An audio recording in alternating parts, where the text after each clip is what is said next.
Hi అండి. Welcome to our channel.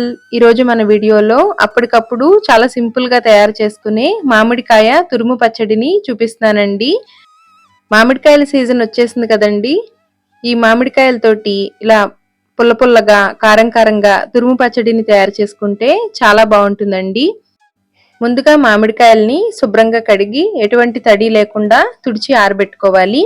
తడి అసలు ఉండకూడదండి. తడి లేకుండా చూసుకుంటే పచ్చడి నెల 2 నెలల పైనే నిల్వ ఉంటుందండి.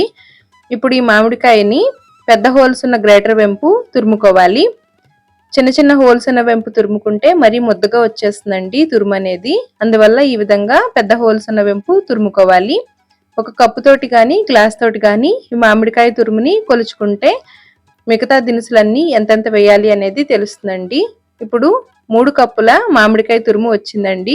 ఇప్పుడు స్టవ్ మీద ప్యాన్ పెట్టుకుని 1 టేబుల్ స్పూను మెంతులని వేసుకోవాలి. అలాగే 2 టేబుల్ స్పూన్ల ఆవాలని వేసుకుని ఆవాలు మెంతులు లో టు మీడియం ఫ్లేమ్లో చిటపటమని దోరగా వేగేలాగా ఫ్రై చేసుకోవాలి.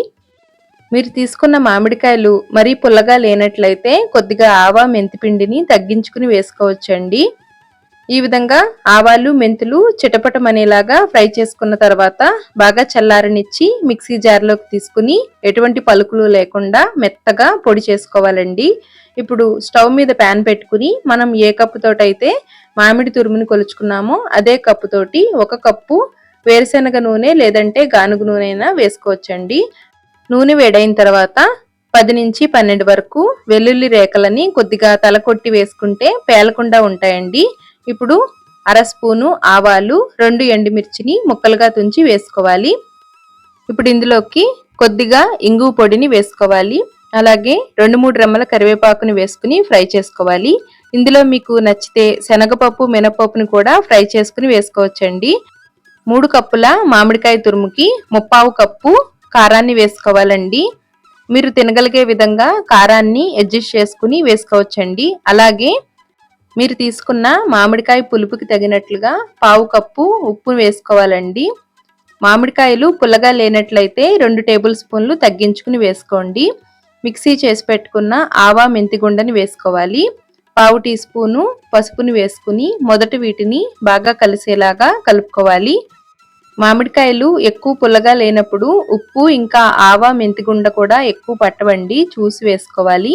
ఈ విధంగా కలిపి పెట్టుకున్న తర్వాత బాగా చల్లారిన తర్వాత మాత్రమే మనం రెడీ చేసి పెట్టుకున్న పోపు మిశ్రమాన్ని వేసుకోవాలి. వేడి మీద వేసినట్లయితే కారం రంగు మారుతుందండి. అంతేకాకుండా ఆవా మెంతిగుండ వేసాం కాబట్టి కొంచెం చిరుచేదు వస్తుందండి. ఈ విధంగా మొత్తం అంతా బాగా కలిసేలాగా కలుపుకోవాలి. ఈ పచ్చడిని అప్పటికప్పుడు తినేయచ్చండి. ఏమీ ఊరబెట్టనవసరం లేదు. ఎండతో పని లేకుండా ఉప్పులో ఊరబెట్టనవసరం లేకుండా చాలా సింపుల్గా అప్పటికప్పుడు తయారు చేసేసుకోవచ్చండి. ఇడ్లీలోకి దోశల్లోకి వేడివేడి అన్నంలోకి చాలా చాలా బాగుంటుందండి. డెఫినెట్గా ఇలా ఒకసారి ట్రై చేయండి.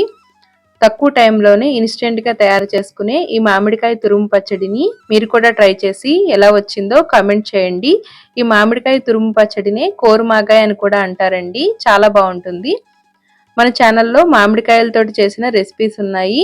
మామిడి పండ్లతోటి చేసిన బొబ్బట్ల రెసిపీస్ కూడా ఉన్నాయి. ఎండ్ స్క్రీన్లో వాటి యొక్క లింక్ ఇస్తాను. ఇంట్రెస్ట్ ఉన్న వాళ్ళు ఒకసారి చూడండి.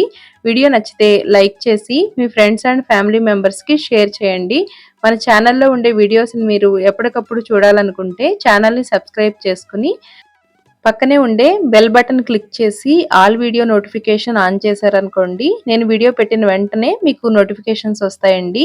మరొక మంచి వీడియోతో మళ్ళీ కలుద్దాం. Thanks for watching.